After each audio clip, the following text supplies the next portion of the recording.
Good evening, everybody. I'd like to welcome you all to our webinar tonight, Transform the Energy Efficiency of Your Home for Increased All-Year Comfort. It's great to have so many of you along tonight for this event.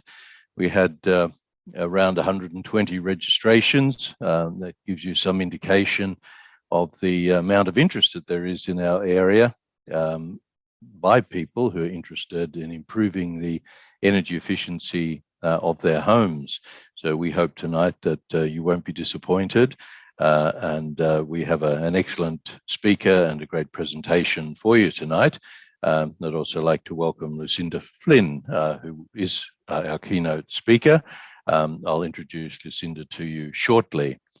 I would like to acknowledge the Wurundjeri people, who are the traditional custodians of this land. I'd also like to pay respect to the elders, both past and present, of the Kulin Nation, and extend that respect to other Indigenous Australians present tonight.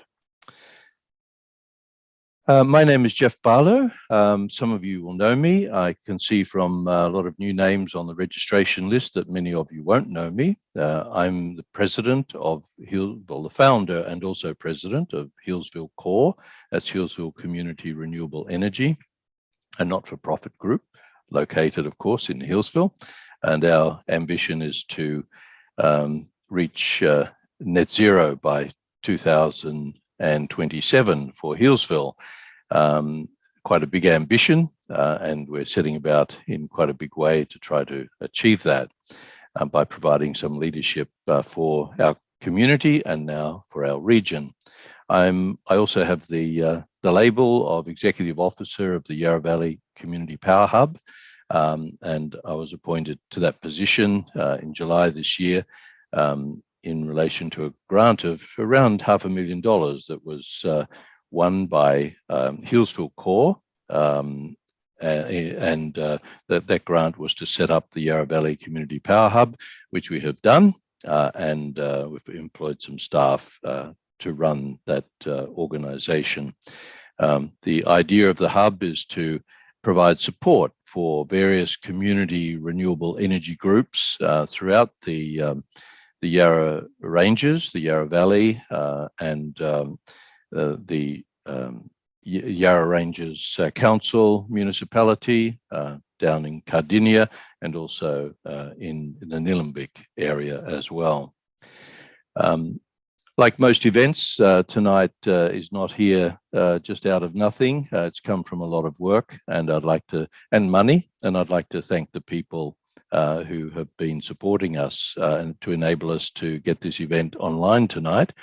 I'd like to thank Sustainability Victoria for the grant funding and also the Victorian government for their inspiration, really, in making funding available for setting up 7 community power hubs throughout Victoria, all of them orientated around supporting smaller community energy groups.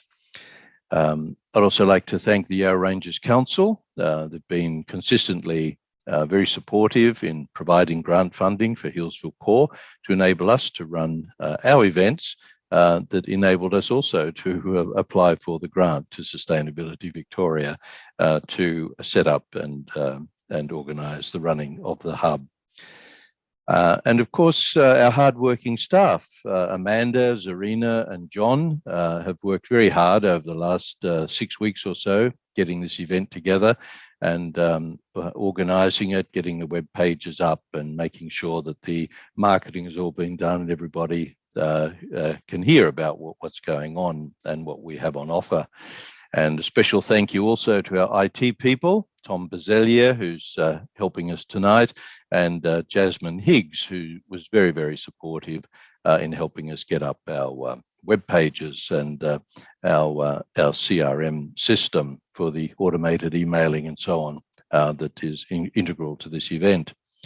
And finally, I'd like to thank our community energy groups, without whom we would not really exist. They're the constituent members of the Yarra Valley Community Power Hub, and that's Healesville Core, Yarra Glenergy over Yarra Glenway, Clean Energy Nillumbik, the Dandenong Ranges Renewable Energy Association around Cockatoo Emerald, Bunyip Renewables Action Group, of course, in Bunyip, and Eastern Climate Action Melbourne, that is in the Box Hill area. Many of you will not know what community energy is, and I thought I'd just spend a minute just to explain briefly to you, for those of you who don't know and don't understand. Over the past 15 years or so, 20 years, there's been a growing movement internationally for community groups to want to take more control of their energy. And it's gone to the extreme in some instances, with one town in Germany, one or two towns actually, raising the money, setting up a company and purchasing the poles and wires in their particular town. But community energy groups have been responsible for setting up solar farms, wind farms, running bulk buys for their local community, running events to educate the community on why renewable energies are so important, and running events like tonight, the home energy efficiency webinars and seminars, just to help people to understand more about home energy efficiency. And as I mentioned to you, the hub was set up in July this year and consists of the 6 community energy groups in our region, and we are one of 7 hubs throughout Victoria. Hillsville Core was responsible for getting the grant, as I mentioned earlier, and without Hillsville Core, of course, the hub wouldn't exist, and the grant funding that we have is for 1 year. In that period of time, it's hoped that we'll be able to set up quite a number of renewable energy projects within our region, and we've already started by setting up 2 education programs, running a heat pump bulk buy, which was launched about 4 to 6 weeks ago with another webinar. And we've got a lot of other projects in the pipeline as well, including next year an electric vehicle event, which will be running live at the Hillsville Memo with support from Sustainability Victoria and the Yarra Ranges Council. So we have a lot on, and we also are currently working with some small to medium scale projects like solar farms, with solar car parks and other projects of a small to medium scale, where we would like to also try to get some sort of community ownership going as well.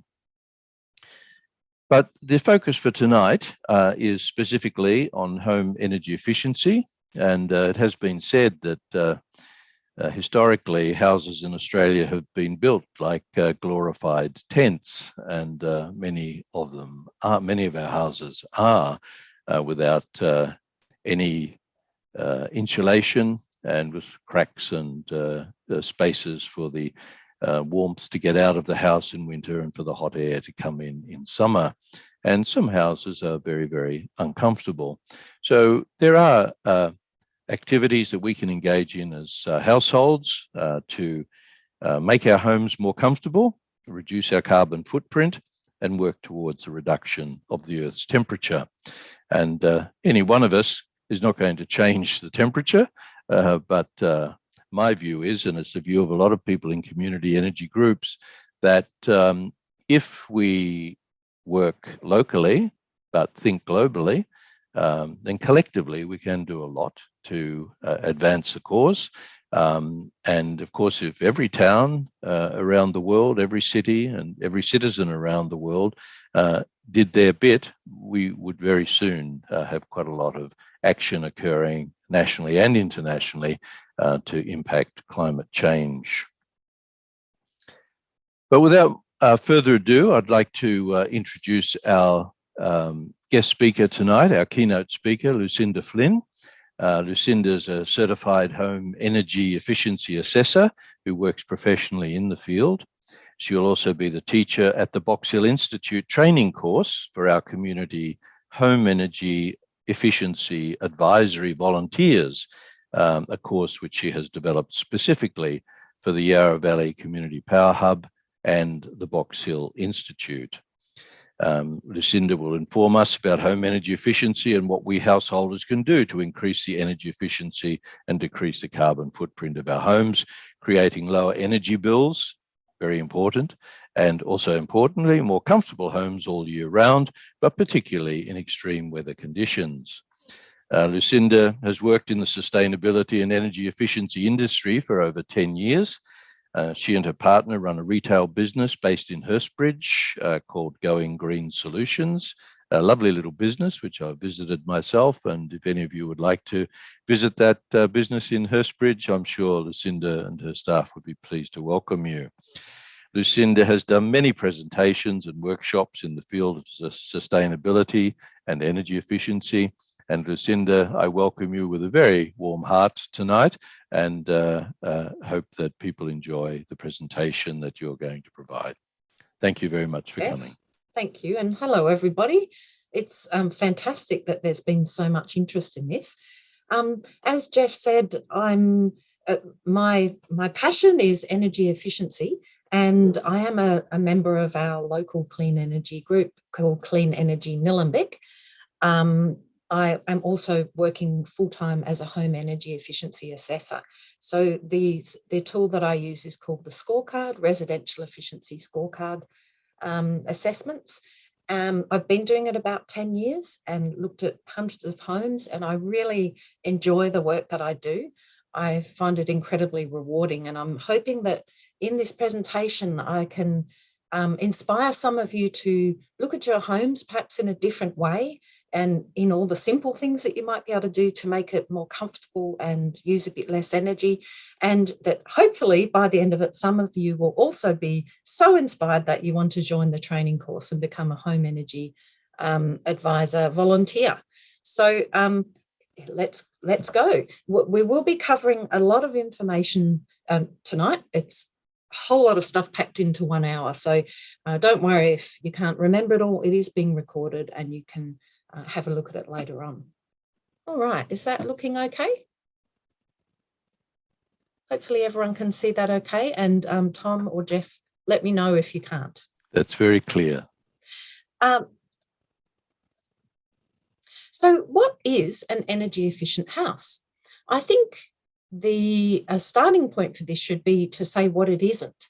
And it's definitely not energy efficiency isn't about saying just, you know, suck it up and put another jumper on and keep your heaters off because you don't want to waste energy. It's actually about making your home more comfortable than it was when it was less energy efficient.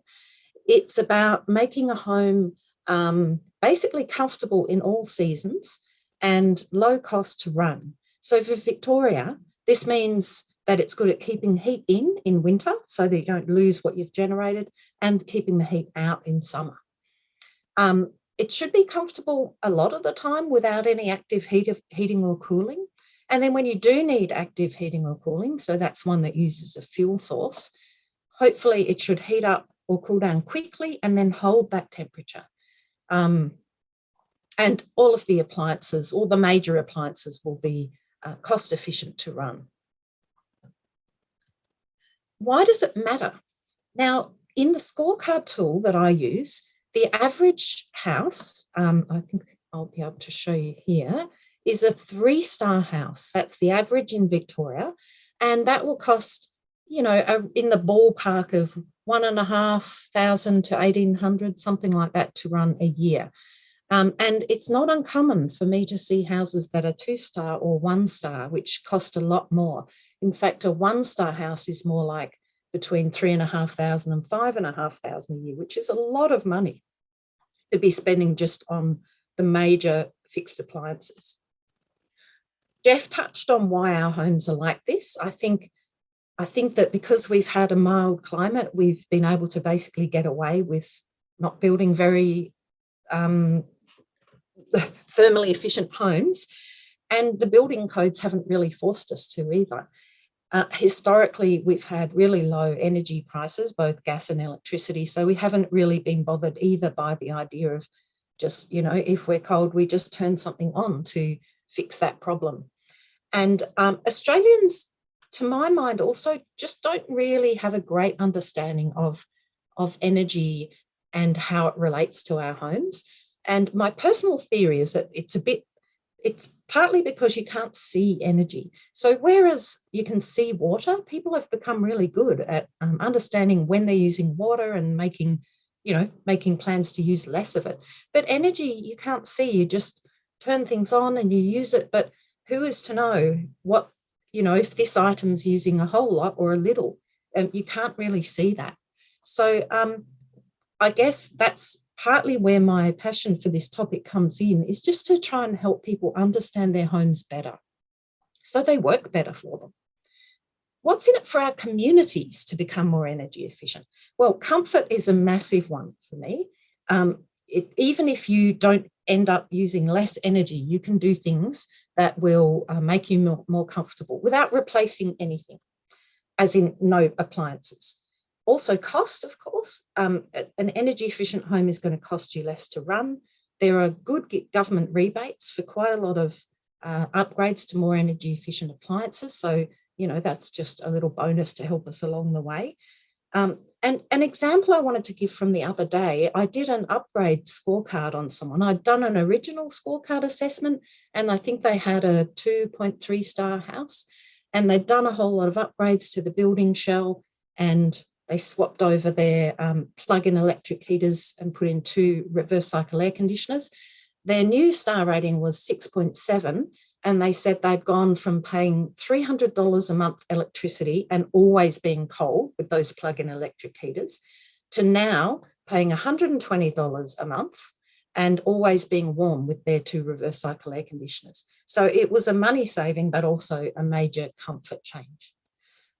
We're more resilient when our homes are more energy efficient because they will keep their temperature better. In the recent big winds, a lot of people had blackouts. I know we did where I am. And we didn't have power for ages. So if you had a house that could just hang on to its temperature longer, you were going to be more comfortable than those that lost it after 10 minutes. And of course, last but not least, reducing our contribution to climate change that Jeff also touched on. The less resources we use, the lighter our footprints, the less non-renewable resources, even lower.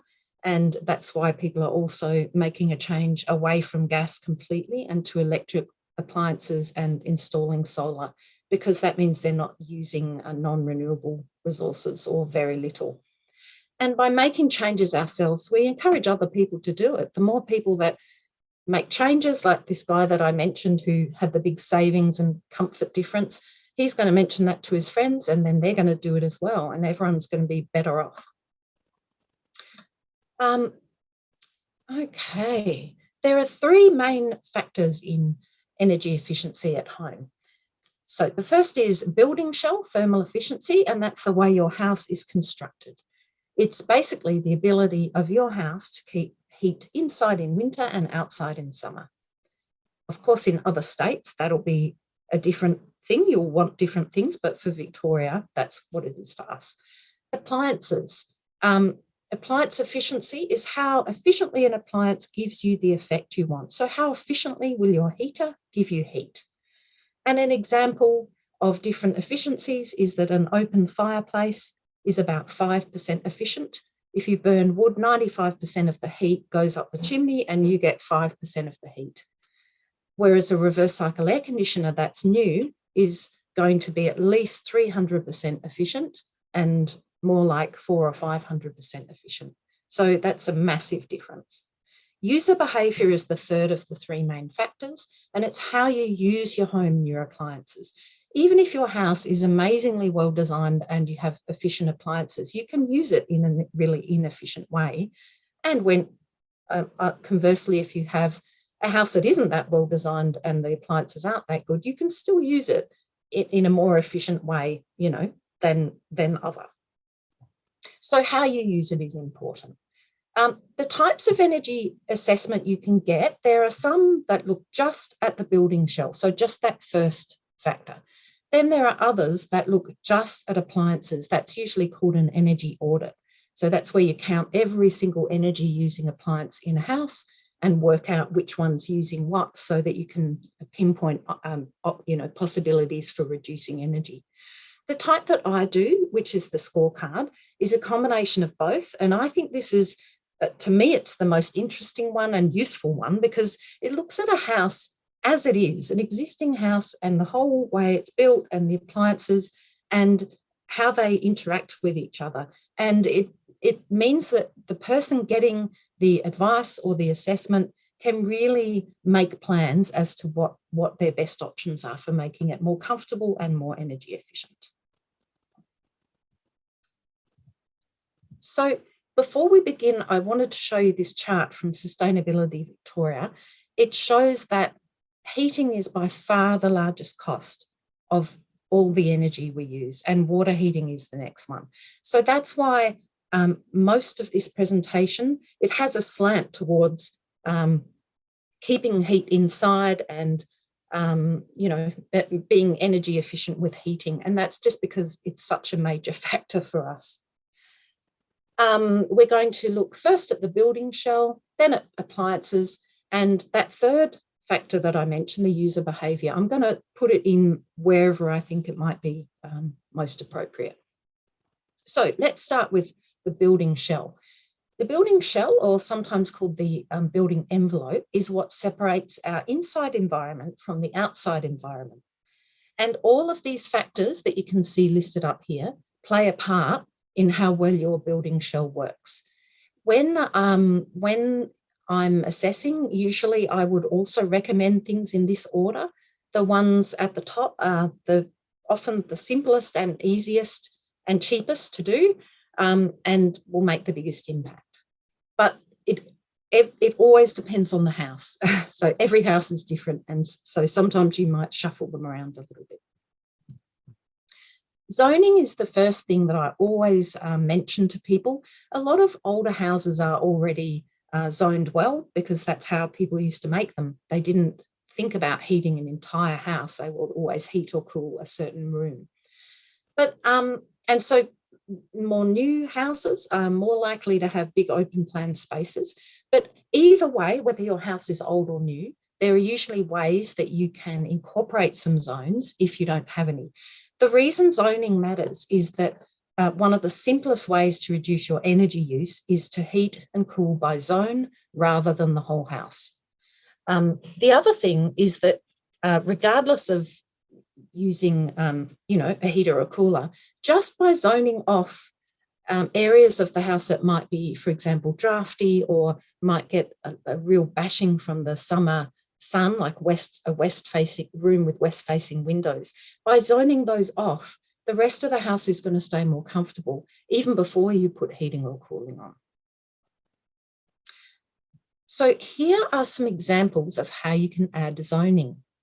This picture on the left was one I saw in a house and I was so impressed. It separated a big sort of kitchen, dining, living area, and then there was a hall behind it that also had a stairwell going to a lower level. So by putting this simple curtain up across that hallway, they pretty much halved the amount of space that the heater was trying to heat.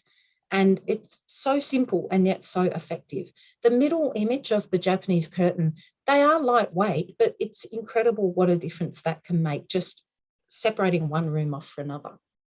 This third image, the honeycomb blinds, this image is of honeycomb blinds on a window, but I think they would actually be excellent in some hallways as well as a sort of a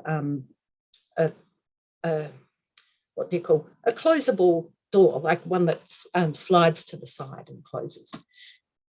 These images on the right are all devoted to basically double-storey houses. I think almost every double-storey house I've been in, unless there's some sort of closure at the bottom or the top, there's an issue with all their heat rising up. So the top rooms are always warm in winter and it's hard to keep the bottom ones cool. And then in summer, the top rooms are really hot.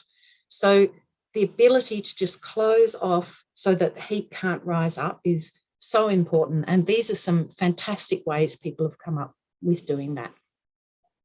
If you're renovating and you're wanting to open up open up rooms, knock down walls and open up rooms, my main advice is just by all means have an open plan area, but keep some sort of ability to make smaller zones.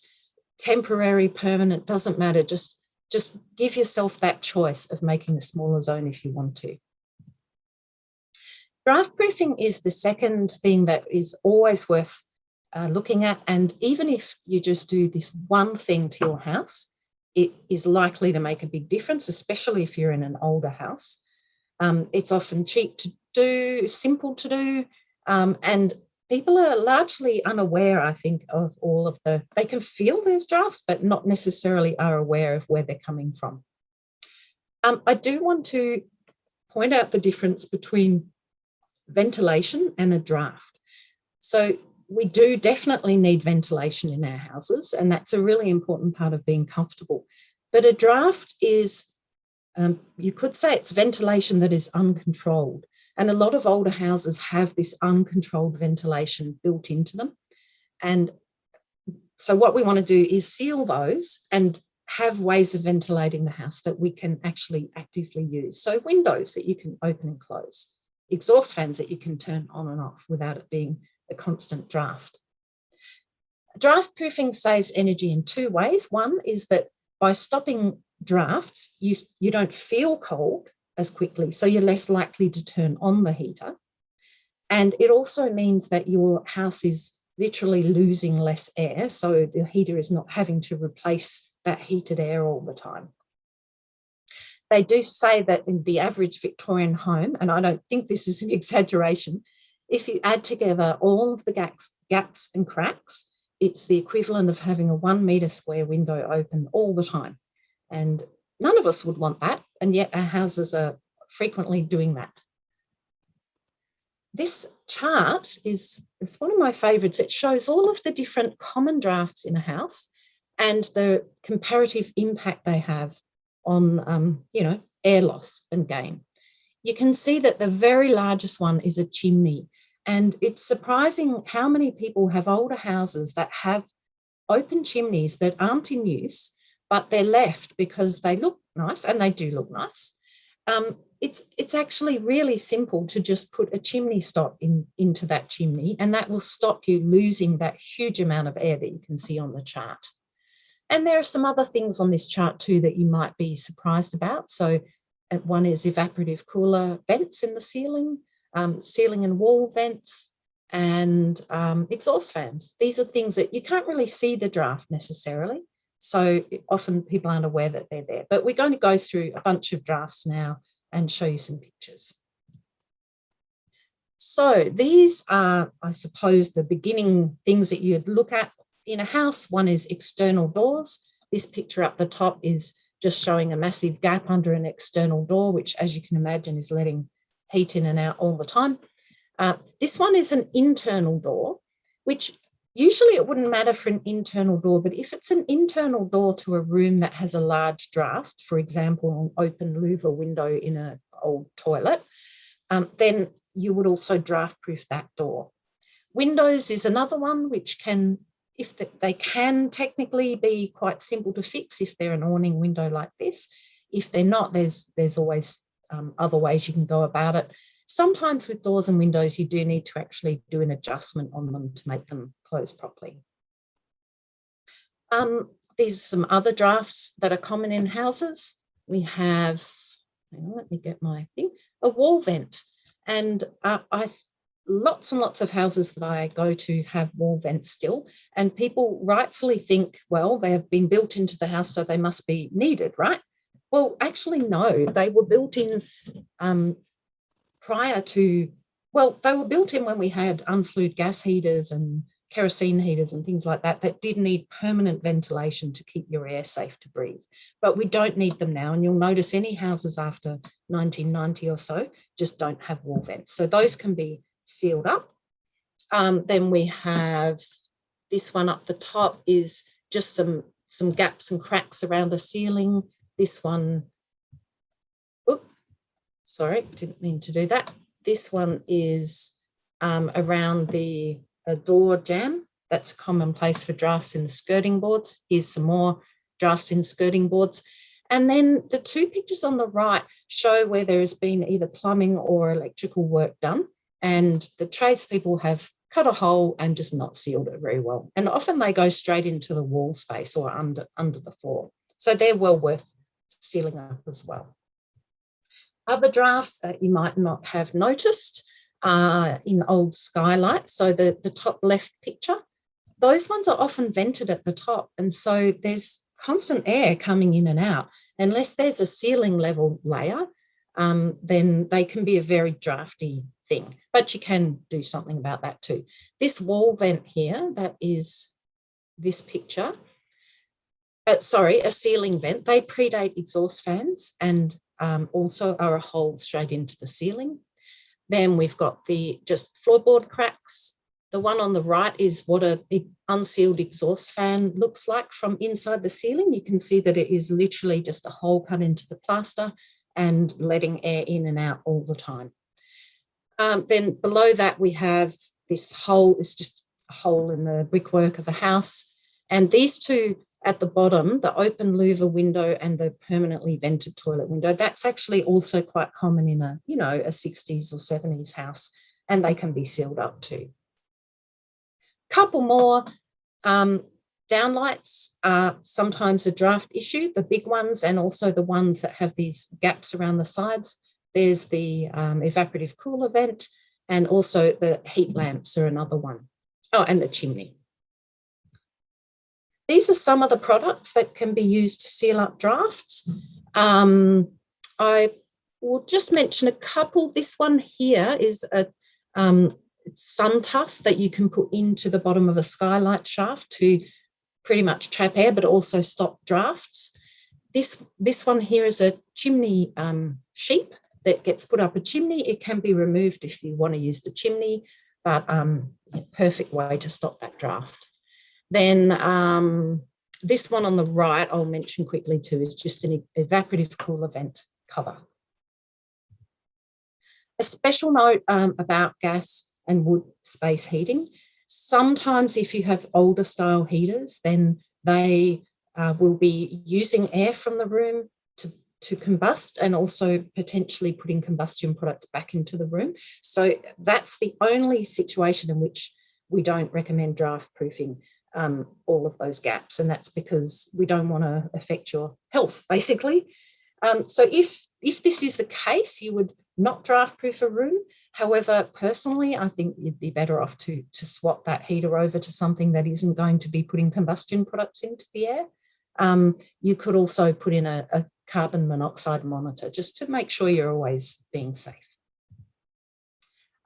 Ceiling insulation. So once you've looked at zoning and drafts, you would next look at ceiling insulation. It has a really big impact in both summer and winter. The current minimum for ceiling insulation, if you're building new, is R4.4. And the R value is just it's a measure of how well that insulation can stop heat transfer through the ceiling. The keys for ceiling insulation are that it's nice and thick and that there are no gaps. And this chart at the top is the one that explains the impact of having gaps in your ceiling insulation.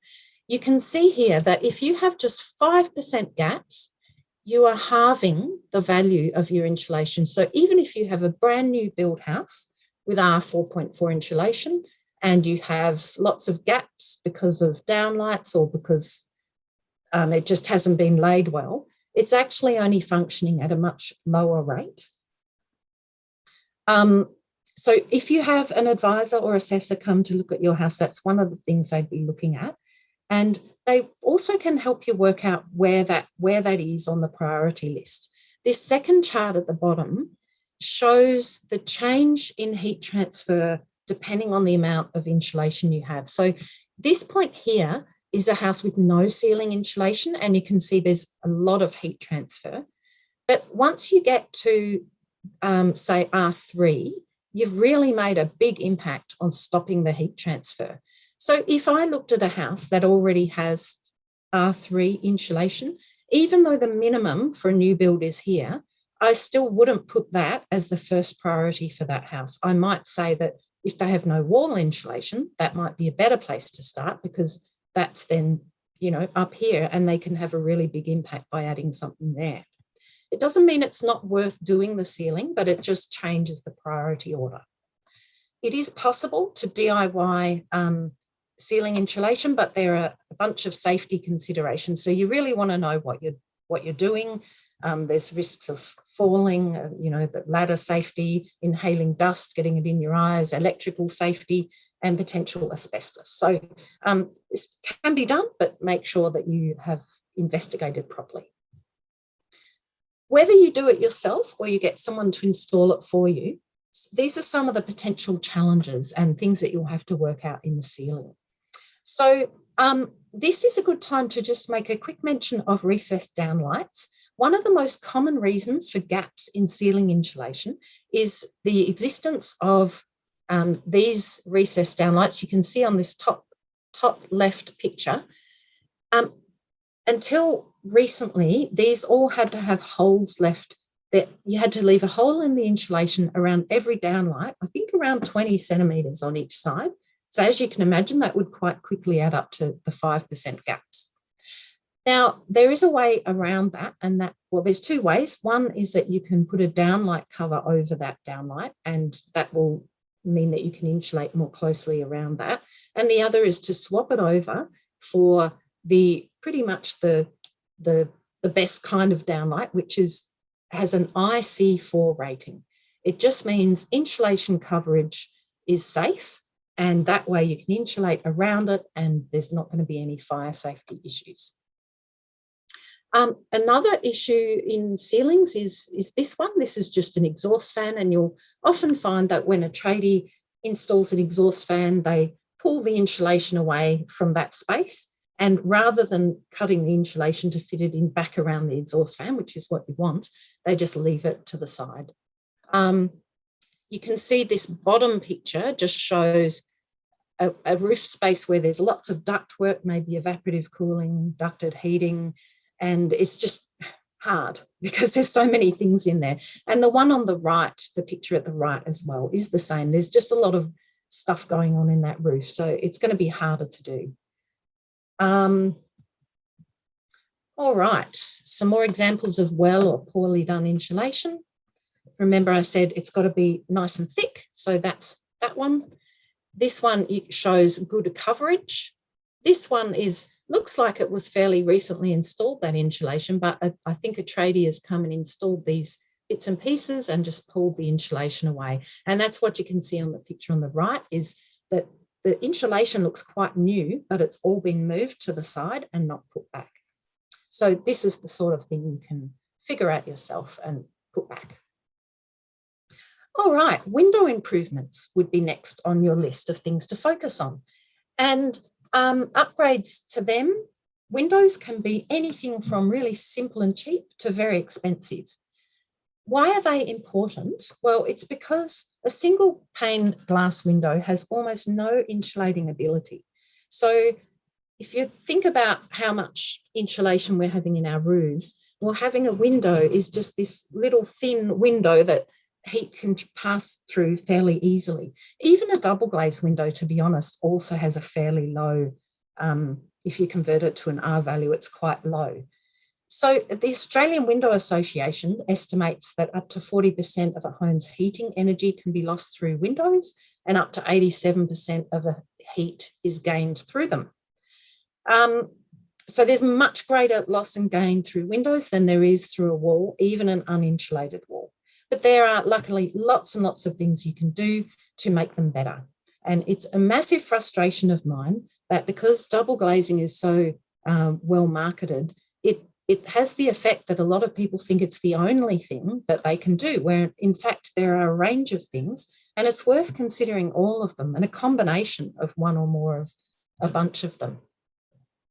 So for windows, I always suggest to people to consider each window in its own light, because windows in different rooms and for different purposes, you can have different upgrades that suit them and suit you the best.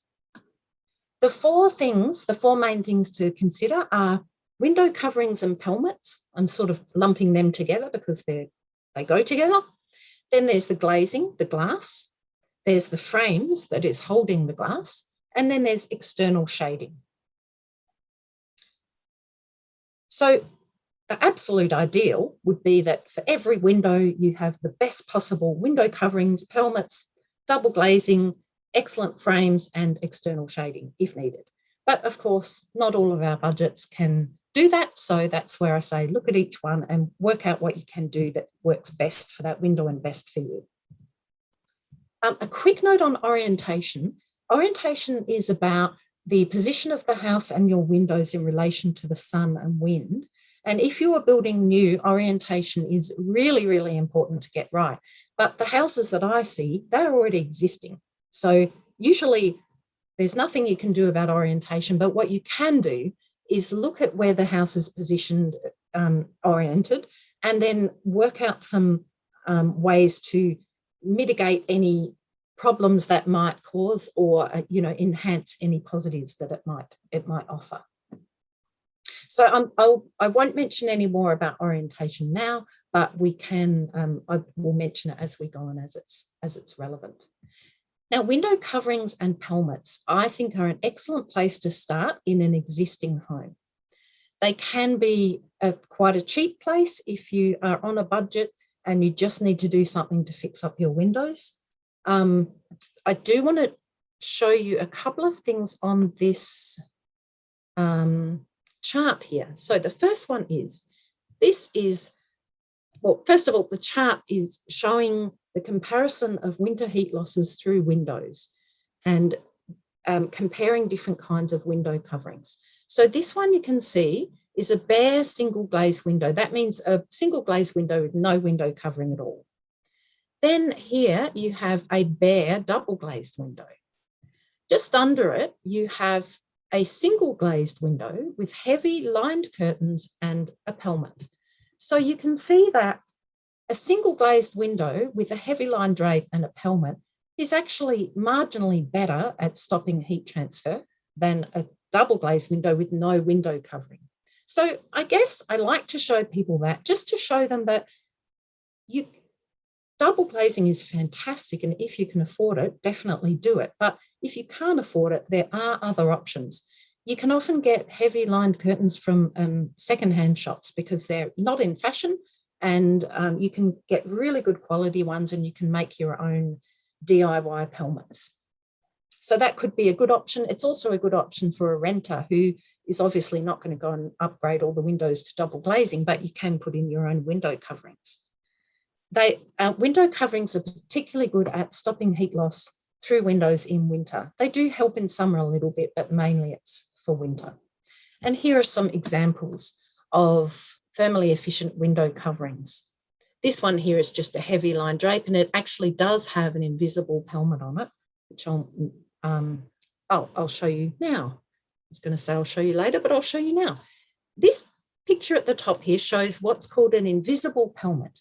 And really it's a pelmet without the front and sides of the box. So most people will think of a pelmet as a box pelmet, but an invisible one also does a really good job.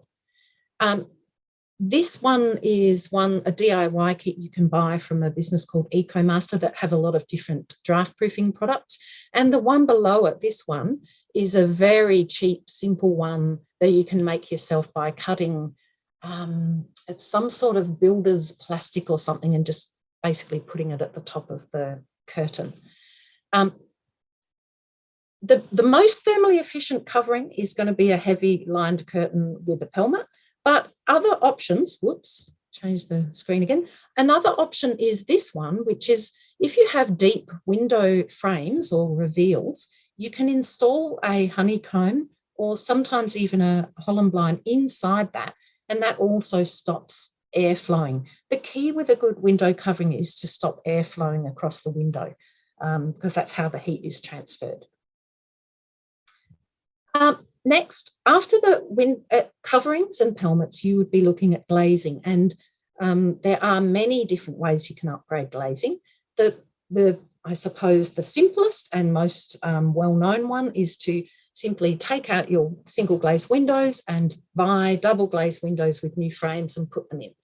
It's going to be roughly a cost of $850 a square metre. So it is a big cost if you're doing a whole house. There are some other options. One is that you can sometimes find second-hand units to go into the same space as your existing window. And the second-hand units are often not used as such. They've been over-ordered for a building job or something, and they're just trying to basically get rid of them. You have to make sure it's the right size. That's the key. Otherwise, your builder or whoever puts it in is going to curse you as they try and get it to fit properly. The other option, if you have good timber frames, which a lot of older houses do, is to replace just the glass. If you do this, there's a business in Melbourne that does this, and it's about $275 a square metre. That doesn't include the installation, but if you are a handy person, you may be able to install it yourself. The next kind of option you have for windows is something called secondary glazing. And this means that your existing window stays where it is, the window and frame, and you bring a second pane and bring it on, and that's called the secondary glaze. Often that second pane is made of clear acrylic, not glass, mainly because it's just going to be easier to work with. You can cut it to size, it's not going to break. There are several professional secondary glazing companies that I've listed up here. Some of them work only with timber windows. Some of them will work with any kind of windows, including old steel frames and aluminium frames. To get it professionally done is going to be around $450 a metre square, I believe, at an average. You can technically do your own secondary glazing, but you do need some skills to be able to do that. And the way you do it is buy a sheet of clear acrylic and cut it to size and attach it with timber beading. And then finally, there are some cheap or temporary options that are perfect for renters or perfect for, say, you've just moved in somewhere and you're desperate for an improvement and you just haven't got sorted to do anything more long term. You can buy a film that you attach to the window frame that creates a still airspace, and that gives an insulative effect. Or there are different ways you can make DIY secondary glazing just with simple fly screen frames, or you can even stick bubble wrap up on a window, and that actually makes a big difference. Doesn't necessarily look really nice, but it's going to help you stay more warm.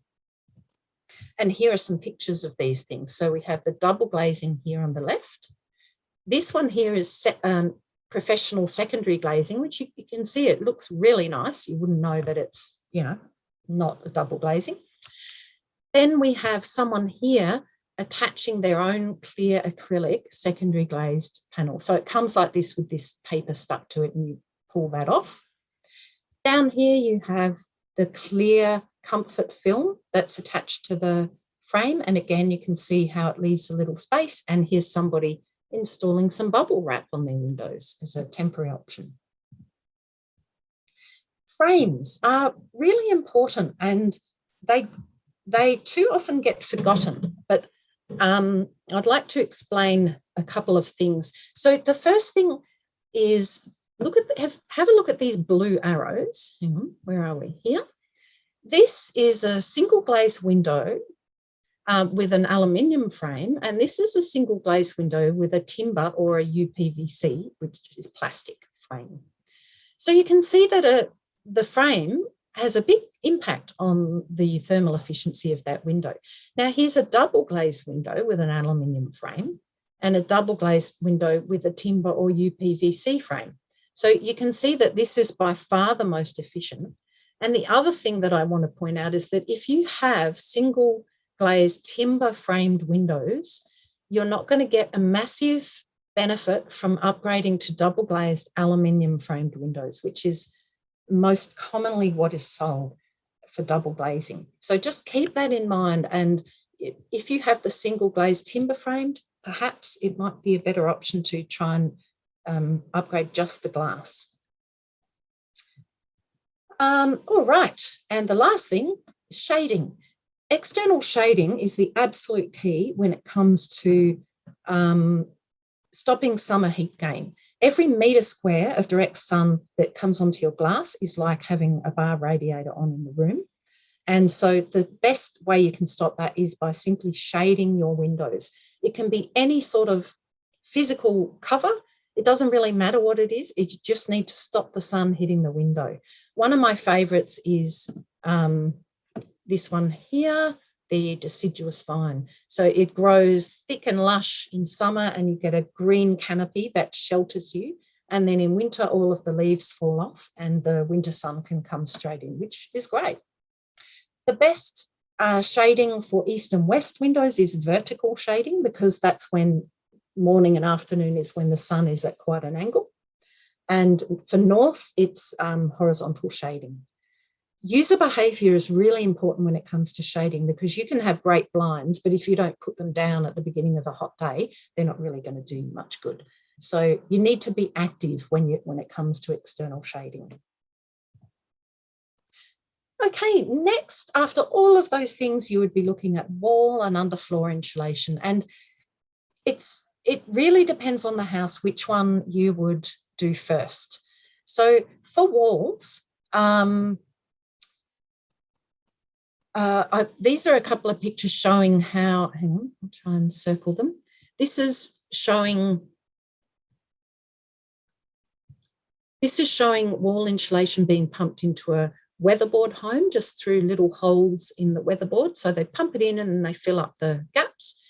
And this is being pumped into a brick veneer or a double brick home. So again, they create little holes and pump it in, and sometimes can put a bit up through the tiles if you have a tile roof. These pictures at the bottom show underfloor insulation after it's installed. Now, why would you choose one or the other? Well, for example, our house in Hurstbridge is on a hill, it's on stilts, and there's quite a lot of airflow under the house.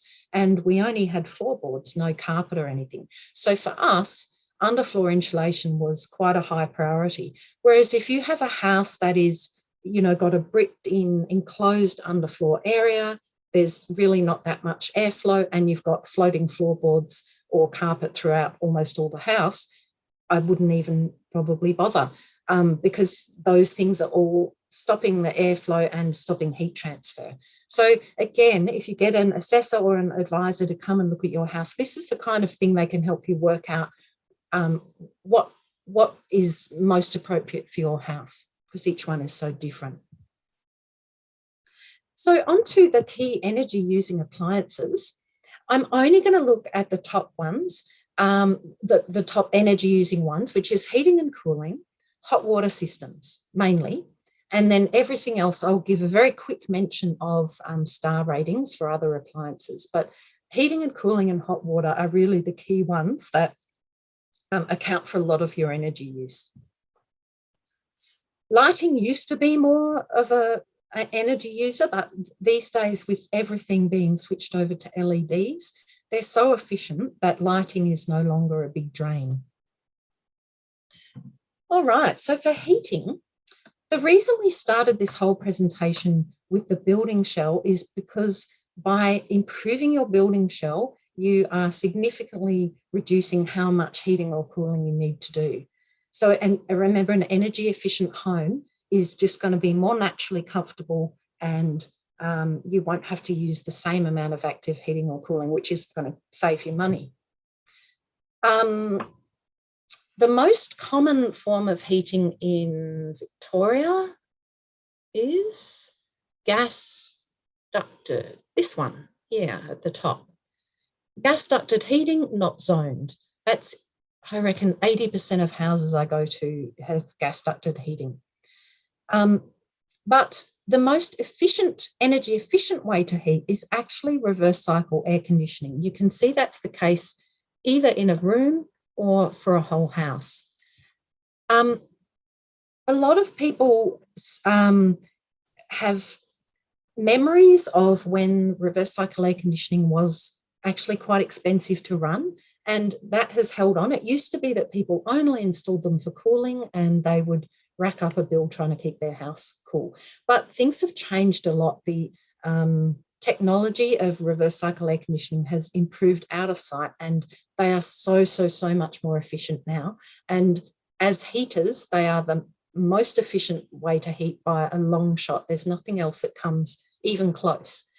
So generally, that would always be my recommendation for heating and cooling. There are some other things you can do as well, but to have it in a nutshell, that's the most efficient thing to do. And there are some excellent government rebates to help people do that, especially low-income houses.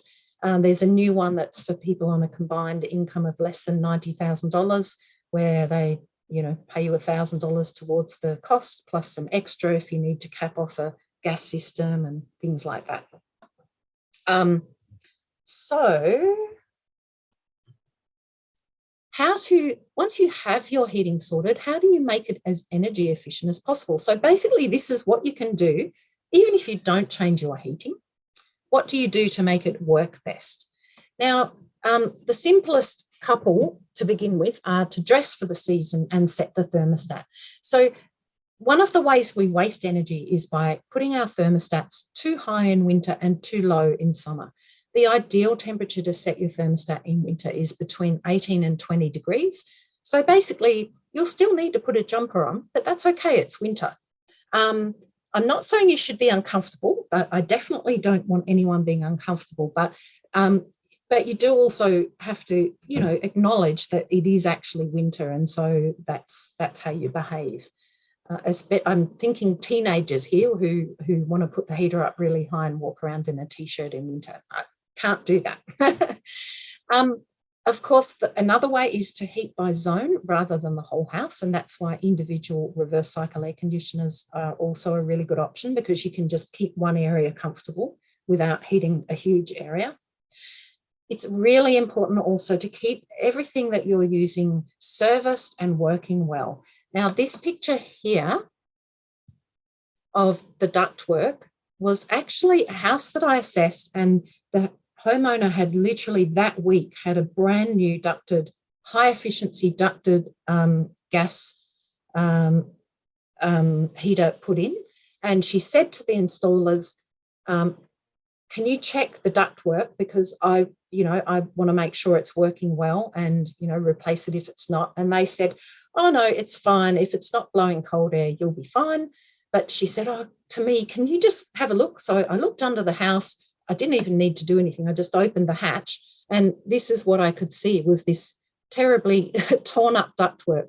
Now, that is old. It's leaky. It's probably losing 50% of the heat that's being generated just through that ductwork.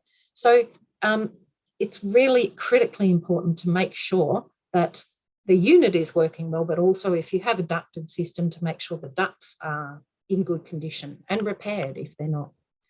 Down here, you can see a reverse cycle air conditioner with quite a dirty filter.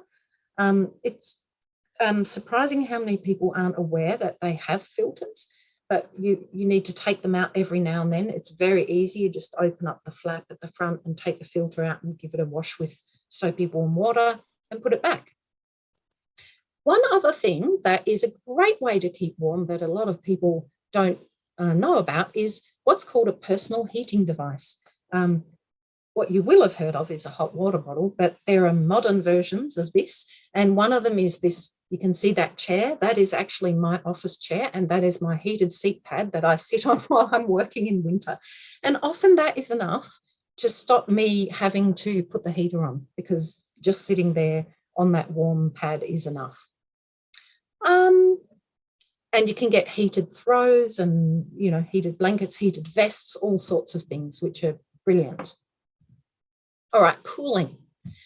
The cheapest way to cool yourself is a ceiling fan, or a portable, like a pedestal fan. Now, of course, they're not actually cooling the air. They're just making you feel cooler. Like a draft would make you feel cooler in winter in a bad way. A fan makes you feel cooler in summer in a good way. The next most efficient technically is an evaporative cooler. They're the ones that use water to humidify the air, and that then the water and the air movement makes you feel cooler.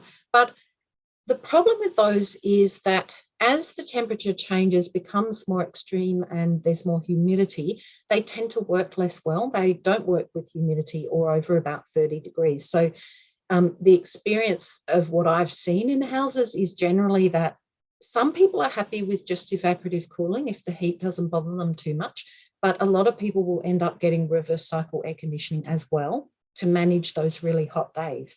So if you consider that reverse cycle air conditioning is the cheapest way and easiest way to heat, then for cooling, to me, it makes sense. If you get them, you've got both. So reverse cycle air conditioning and ceiling fans is a really good combination. And of course, anything that you do to improve your building shell is going to reduce how much you need because your house will stay cooler. What's next? How to make your cooling as energy efficient as possible. A lot of these are just the same as for heating. Setting the thermostat, dress for the season, cool by zone, and make everything serviced, and clean filters. Use the ceiling fans before you use any active cooling, and this is where ventilation comes in. Just to make sure you are allowing air, the cool, at the end of a hot day when the cool breeze comes, helping it move through the house. And one way you can do that is by opening a small window in the direction of where the cooling breeze is coming, and then a larger one on the other side of the house. And this creates a bit of a suction where it just pulls the cool air through the house. When you have a 2-story house, it can sometimes be a good idea to, if you can't get the airflow, get it going up the stairwell, you can add an openable skylight, which has that effect of pulling the cool air up and all the hot air from the house out of the house. Hot water systems. You may remember from the earlier chart, this is also another large cost. The most common sorts of hot water systems that I see in Victoria are gas storage systems. Just like with heating, there are good rebates to move people away from old and inefficient electric and gas storage systems. The most energy efficient, cheapest to run is going to be a solar system with a gas boost. However, if you are on the page of trying to move away from gas, then a heat pump is a very good option, and it's also extremely efficient to run. So although it's technically not as efficient as the solar with gas boost, you can use your renewable energy for it, and it's still extremely efficient. So the hub has got heat pump bulk buy programs, so is my local renewable energy group, and it's happening in different councils as well. They're the same technology as reverse cycle air conditioning, but for hot water. So the same improvements in technology that have happened have gone across those two fields of products. Now, if you do have solar energy on your roof, then you'll be able to time the heat pump to boost when you're in peak generation mode. So from about 11 in the morning till 3 in the afternoon. And that's a really big bonus too.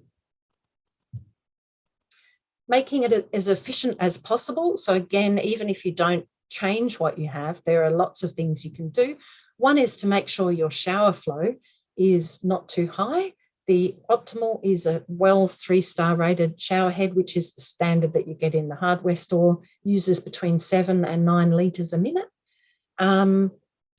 You can lag the pipes. This black stuff that you can see on the pipes, that's called lagging. It just means insulation. And a lot of older systems don't have any or have it very bad. What it's doing is holding the heat into the hot water on its way from the hot water system to where it's coming out in the house. You can also check if you have a storage tank with water that it's not heating too high. If you've got an electric system, then you need an electrician to check that. If it's gas, you can modify it yourself.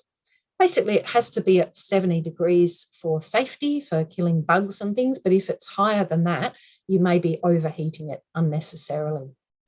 Another couple of things you can do is to make sure your washing machine is connected to the hot water system, because it's going to be more efficient generally at generating hot water than if your washing machine does it itself. If it does it, it's going to be like boiling a kettle inside the hot water, the washing machine. And if you have those mixer taps, just get in the habit of leaving them on the cold side so that if someone pushes the tap up just to get a little bit of cold water, it doesn't start drawing that hot water unnecessarily. With other appliances, all of these main ones, fridges, TVs, computers, washing machines, dishwashers, they all have now star ratings. So anything that's new will have an Energy Star rating. And the purpose of that is to help you compare like for like. That's the most important aspect that you have to remember. So if you're looking for a fridge, the first thing you do is work out how big a fridge you need, and you will go for the smallest one that you need and can keep stocked up. But then say if you want a 300 litre fridge, then different star ratings of 300 litre fridges will show you which is the most energy efficient. If you're looking at a 600 litre fridge that's 3-star and a 300 litre fridge that's 3-star, those star ratings are not comparable because it only compares the same product, so the 300 litre. Hopefully I'm explaining that well. So basically, anytime you're replacing one of these appliances, just choose the highest star rating you can, because that will help you save energy over time. Solar panels. So far we've talked about the appliances that use energy, but this is obviously one that can help you generate it. Solar PV or panels, solar electricity on the roof. It is nowadays very affordable with a typically fast payback period, usually between 3 and 5 years. And it's suitable if you have north, east or west facing, or a combination of those things. If you have that roof space that's mostly shade free. The modern systems can handle a little bit of shade. So there's a lot of capacity to put solar onto your roofs. And again, the hub will be doing a bulk buy for that, I believe. There is still a Solar Vic government rebate if you're installing, which I think is around $1,400 now. I know that a lot of people that I go to see they say, yes, I want solar, but I just don't know who to go to because I've heard so many stories and I just don't know who to trust. Now, the excellent news is that because this was such a common issue, a while back, the Clean Energy Council, that's the accrediting body for solar retailers, was asked to put in a second level of I suppose an accreditation almost, to help people decide who was going to be reputable. So any solar retailer has to be approved. Sorry, any solar retailer has to be accredited by the Clean Energy Council, but that's just sort of like getting a license to be a plumber. So you can have a plumber's license but still not be a very good plumber, or you can be a brilliant plumber. So what happened is they said, okay, we're going to put in this approved solar retailer scheme, and it's voluntary, but solar retailers can apply to become approved, and to do that they have to show that they have never been taken to court or VCAT for any of their work in their current business or any previous business they've been in. They have to show that they have very good quality components and all of their equipment, that they are good at installing, that they have good customer service, that they have good warranties and people lined up, should their business go out of business, that there are people lined up to take on the warranties so that their customers aren't left in the lurch. So that sort of thing, they have to show all of that. And this means that my advice for people is, if you choose an approved solar retailer from that, they've got a link you can click to say choose and find an approved solar retailer. As long as you do that, your risk of having problems down the track is much, much, much less. So I think of around 3,000 accredited solar retailers, there's around 100 that are approved. And you can see from 3,000, you've got about 100 to choose from. All right, what's next? This is actually a picture from my own house. We have solar power, but quite a small system. And we also have quite a bit of loss from shade. We knew that when we put it in.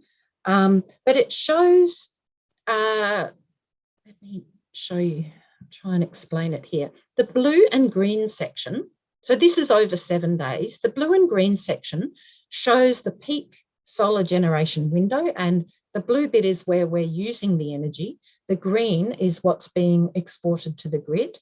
And then this red bit is when we're no longer generating energy, but we're pulling it back from the grid. So the best way to use your solar energy is to shift as much of this stuff that's in the red into this bit so that you're using almost, well, ideally all of the self-generated energy and reducing this red part that you're buying back from the grid. But any of those approved solar retailers should be supplying their customers with something like this. It's usually an online portal that you can log into. I know that the one we have actually shows this for each individual panel so that we can over years see, okay, this panel's actually just too shaded now, we should move it. But there's a lot of information you can get from that and tweak your system to make it work better. Thank you so much for joining us and joining me. Before I go, I want to speak to 3 of the things that the Yarra Valley Community Power Hub will be making available to people in the catchment area. And the first is the training that's going to be offered to volunteers for the Home Energy Advisory Service. Jeff already mentioned that, and I think he may be mentioning it again in a minute. But if any of you are interested in and learning more about this, I'll be the teacher for that, and we'll be looking at all of the things that we've spoken of in these slides. To me, it's an incredibly interesting field and also really rewarding to be able to help people learn more about their houses and how to be more comfortable. For this kind of work, there are 2 main skills. One is technical understanding, which I'm sure is obvious, but the other one is that you really need to be able to engage with the householders and listen to them and understand what their needs are. They might have different budgets or motivations and how long they're going to be there. If they're going to be there for 2 years or 20 years, then your advice might be very different. So it's actually not, to be a good energy advisor or energy assessor, you need both of those things in equal measure. And so we'll be spending time on both of those things. Part of the course is learning the technical stuff, but another part of it will be going on some site visits and just, having a go at figuring out how to match up potential upgrades with the person that's at that house. You definitely don't need to be a technical guru, but you do just have to have a good understanding of how houses work. The second thing I'd like to speak about is that if you are not interested in training, but you would like to get some better information about your home, there are 2 ways you can do that. And one is, of course, to sign up for getting a free volunteer advisor to come to your house. That will be available after the training next year, which I think will be April or May, something like that. And those advisors will be looking at the same sorts of things that we've looked at in this presentation. Then there is the option of a paid assessor, a professional assessor coming to your house. That would be mostly myself, or if there's too much work, then a colleague of mine. And you may choose that just for the high level of experience and expertise, or you may choose it because you actually want to get a scorecard certificate. That's the software that I use. The scorecard certificate gives you a star rating which shows the cost to run your house, and it allows you to have a real tangible baseline against which you can make upgrades and improve the star rating of your house. It's also something that is required to get some financial incentives. For example, the Bank Australia have a clean energy home loan, but you need to show that you've got a 1-star increase in your scorecard rating. So things like that. Either way, I hope that people will take up these options and get excited about their homes and the things they can do that might be very cheap and low cost and DIY, or bigger picture upgrades. All of these, the details for both of these things will be on the Hub website, along with the pricing for the paid option and how to register for the training, all of that sort of stuff. Now, the last thing I wanted to mention is that the Hub are working with a group called Home Lab to offer energy efficiency upgrades to people through the Victorian Energy Upgrade Scheme. So it's called the VEU scheme. It's been going for a long time, and if you've ever had someone come and swap over light globes at your place, that's what it is. However, rather than waiting for people to get door knocked or cold called, personally, I don't like either of those things. So what we're doing instead is working with a business called Home Lab that I know personally, and they can do all these upgrades, but it will mean that there's a specific group that's coming to you. They're not going to be cold calling you or, you know, landing up on your door without you asking them. It would actually be a booking system.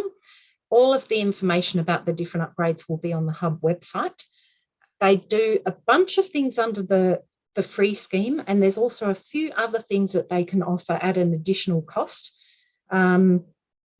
The reason they're offering those is because they're good for energy efficiency, but just aren't covered by the VEU scheme. And Home Lab will be paying the Hub a small fee per installation, so that will be passed on to the closest renewable energy group, which will be excellent for those groups too. If you happen to end up choosing to have a volunteer or a professional advisor come to your home, they can also help you work out which VEU upgrades might be suitable to you. We're going to have a quick look now at some of the pictures explaining what they are. If you have any incandescent, compact fluoro or reflector globes, so this is all the standard light globes, the bayonet or screw-in fitting, they can all be changed free of charge to LED globes. If you have any recessed downlights, there are a range of options of what you can do depending on what you have. It's a little bit more complicated. If you have the old halogen downlights and they haven't been changed over yet, then you can get them swapped over free, either just the globe or the whole unit swapped over, and that would definitely be what I would suggest, is you get the whole unit swapped over, because it will solve not just the energy issue, but also you won't have to have a hole in the insulation, and there'll be no drafts either. So, and it's free, so why not? If you have other kinds of recessed downlights, so if they've already had the globes swapped, or if they're compact fluoro globes, then, or if they have dimmers on them, this is a little bit more complicated. You can get them swapped over, but you might need to ring Home Lab and work out which things are going to suit you. And the final page shows all of the other sort of random things that can be done.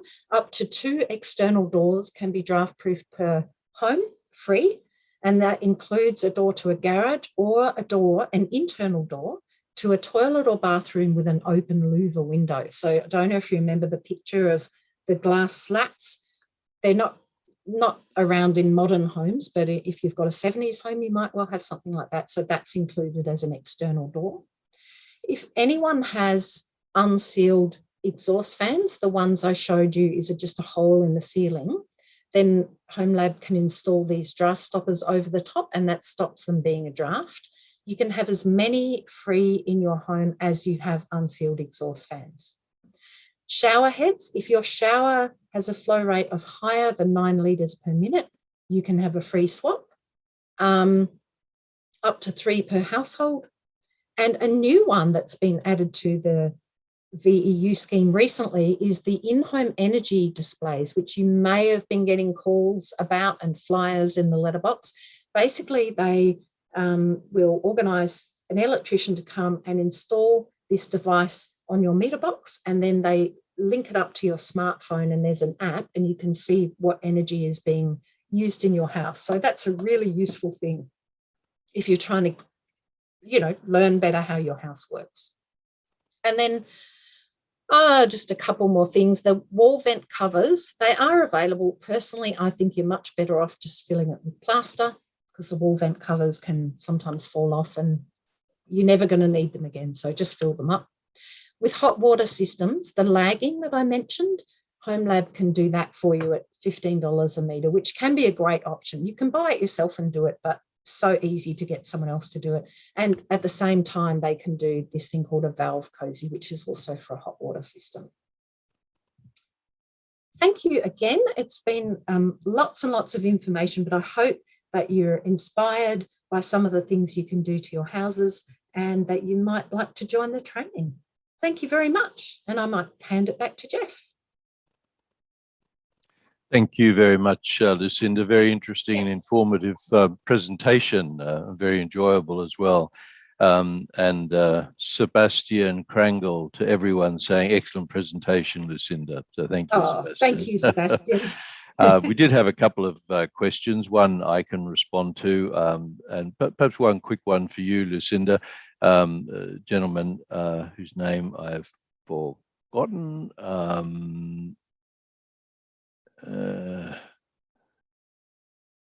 Tegan Miller. Tegan. I have a question. What more can renters do? Is it just that they need to buy energy efficient appliances? That's it. For renters, it's very specific because you often don't have a landlord that wants to make investments on your behalf, and you often can't change much. So some of the things that you could do are organise some of the free VEU upgrades. For example, if you could seal your unsealed exhaust fans, perhaps switch over halogen downlights. I doubt if your landlord would object to that, since it's not costing them anything. Getting a couple of doors sealed, they're either free or low cost if you do it yourself. Window improvements is a good one to do if you're a renter, and that could be the bubble wrap or getting really good curtains. Personal heating devices for heating. If you are in a house that isn't warm enough and your landlord isn't coming to the party with getting anything, then that can be an incredibly good way to stay warmer. I'm sure that I'm going to think of more things when we finish. Feel free to, did I give you all my email? I'll put my email address in the chat box. Feel free to contact me and I'll try and think of some more things. I think there's also an energy efficiency guide for renters for houses. So hang on, I'll just put my... Lucinda, people can also put questions in the chat room, and we will be creating a list of questions and get responses from you and from other people, and we'll make those available to people after the event. That's an even better way. So do that.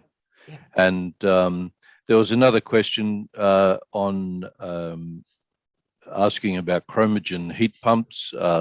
Is it true that they can be provided free? There is the possibility of a small chromogen system, I believe, which with the rebates can be provided free. One just has to be careful with low-priced units, whatever you're buying. Sometimes the fittings in them and the components in them are not as good as in the higher quality systems, and they don't last very long. And if they only last, say, 5 years, you've lost all of your all of the rebates, and you've then got to pay for a more expensive system, and there'll be no rebate. So our view is that you go for a more expensive system, like the Reclaim Energy heat pump, which is being advocated through the hub and also through Clean Energy Nillumbik and through Hillsville Core. We've been running a program for 2 years, and people are very satisfied with that system. Very high componentry, high level componentry, and a good warranty on them as well. So I would suggest that you do a Google search looking at reviews of the particular heat pump that you're interested in, and you'll often throw up a lot of very interesting comments from people who have put in systems, had them for a year or 2 or 3, and then they'll tell you what they think of them. Yes, you can get some very cheap units free, but be careful. Be careful. And there's a renter's guide from Sebastian Krangle again. We'll put that information in the information that we provide to our people tonight after the event. Everybody who's registered will get all of the questions and all of the suggestions that come through. But thank you very much, Lucinda. What I would like, Tom, is if you could just go on to the last few slides now. Yeah, so if you're interested in any of the home energy efficiency items that Lucinda mentioned, and I'm going to just summarize them very briefly again now, you want to register for any of the services, go to the website, and that is the URL there. But if you go to YV-CommunityPowerHub.org.au, you can just look in the drop-down lists and you can click on any of the programs that you're interested in, and there is a way to express your interest, and we will be notified of your interest and we'll get in contact with you. Next slide, Tom. So as Lucinda said, one of the things that's really important is the free service that's offered by the Victorian government. My view here is, why wouldn't you take advantage of this? Why aren't there thousands of people taking advantage of this? It's a free service. All those items that were mentioned that were free on the list can be put into your house, swapped over for the fittings that you've got in place, and the fitting itself is also free of charge as well. And then there are a small number of items where there was a small fee for it, and that's on the list, which I understand was sent out with the will be sent out for those of you who apply for that service, that home energy efficiency advice. The home energy efficiency upgrade. The list will be provided for you. We've also got the home energy efficiency advice, which Lucinda mentioned. Hillsville Core set this up a year or two ago, and we decided that we'd like to train some volunteers to work in the community, and we had quite a good take-up of people who were interested in them. We had to put it on hold during COVID-19 because we couldn't go in people's homes, but we've decided to extend that program by developing a course that Lucinda and I worked on. Lucinda did most of the work on that program, and that's being run through Box Hill Institute with their support. And we're providing a fee subsidy, a substantial fee subsidy for people who apply through their local community energy group. Next slide, Tom. Yeah, so that's just about the energy upgrades that I mentioned. It's free, government sponsored. We're using the respected and approved company Home Lab, and everything in it, all of the major items in it are free fittings and free installation. So go on the website and add your name. Next one, Tom. And the training, which is a non-accredited course, is really to help people who just want to do some voluntary work for the community, but are interested in this specific field of home energy efficiency.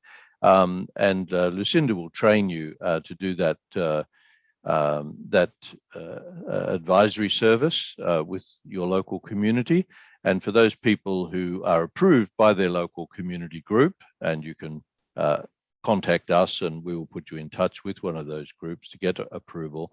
The $600 fee at Box Hill will only cost you $25, and the hub will subsidize that for $575. So it's a good value course, and we're hoping to train quite a few volunteers to work in their local communities. Lucinda did mention it's starting April, May, but it's actually starting in February. So do get your expression of interest in through the website, and we'll get in touch with you. And Lucinda, of course, is a very experienced teacher, and you'll get some excellent training from her. Next slide, Tom. Lucinda didn't mention this one, but it's, I think, a new development that is occurring in the Yarra Ranges and with a couple of other councils. It's being supplied through the, I think, the Eastern Library System. These are do-it-yourself home energy efficiency kits, and you hire them, or I think you don't hire them, you borrow them from your local council. So hire is the wrong word there. So it shouldn't be there. You borrow them through your local library, and you get a diagnostic thermal imaging camera that can show you where the heat and cold loss is in your home. There's a PowerMate power meter where you can measure the the energy that's being used by appliances. There's a stopwatch for measuring the water from your shower. There's the Energy Freedom Home Book, which gives you lots of hints and tips about saving energy in your home, a thermometer, and also a do-it-yourself manual, which has been specifically prepared for this southern part of Victoria. And that will all be available in mid-January 2022. If you register on our website for that do-it-yourself home energy efficiency kit, we'll send you an email when they're available. We'll be notified by council when they are available. We'll let you know, and you can go in and borrow one of those kits. And finally, Tom, are there any more slides? Oh yes, the last one is, this is not to do just with home energy efficiency. This is to do with community renewable energy in general. We've put this course together through community houses and neighbourhood houses, and there are 3 doing a trial. There's one in Emerald, one in just down near Bunyip, Pakenham, I think it is, down that way somewhere, and another one in Nillumbik as well. And these are short courses that are designed to give people a lot of information around what community energy is, what community groups are trying to do, and why this is so important in our community. So if you're interested in one of those courses, very low fee. We don't know the final fee just at this point, but we will put it on the website when it's available. Just register through our website, and we will let you know when the course is running, and also let you know the fee charge for it as well. I think that's all from me now, apart from to say that we do have a feedback form, which should be in your email inbox now if the automated email system is working properly.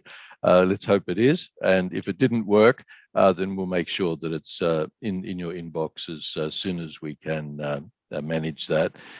And if you could give us some feedback on the session tonight, we'd really appreciate that.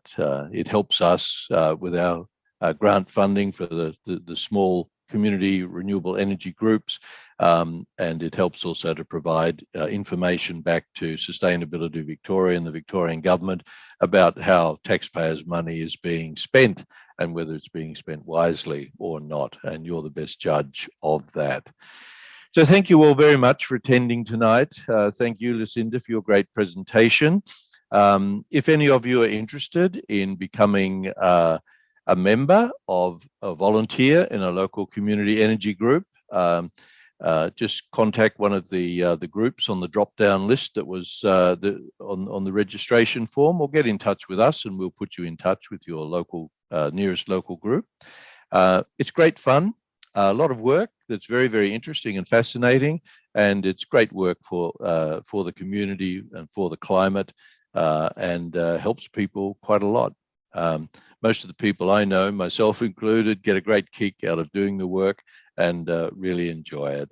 It's a way to feel the love and spread the love around the community, and we can't have too much of that, can we? And thanks again to all the people who made tonight possible, and look forward to seeing you again at our next event in the new year, which will be in mid-February, and that will be our electric vehicle event, which is going to be very exciting. It's a 3-hour event, that one, 2 hours with speakers, and then we're going to have 6 or 7 electric vehicles on display. You'll be able to talk to the owners about them. You'll be able to touch them and feel them and sit inside them and smell them, hear about all the good features from the owners who are enamored with them. And should be a great occasion. We're really looking forward to that, and that'll be supported by Sustainability Victoria and also Yarra Ranges Council, for which we're very grateful for both their funding. That's all from me now, and thank you very much for attending tonight. Bye-bye, and welcome back for our next event in February.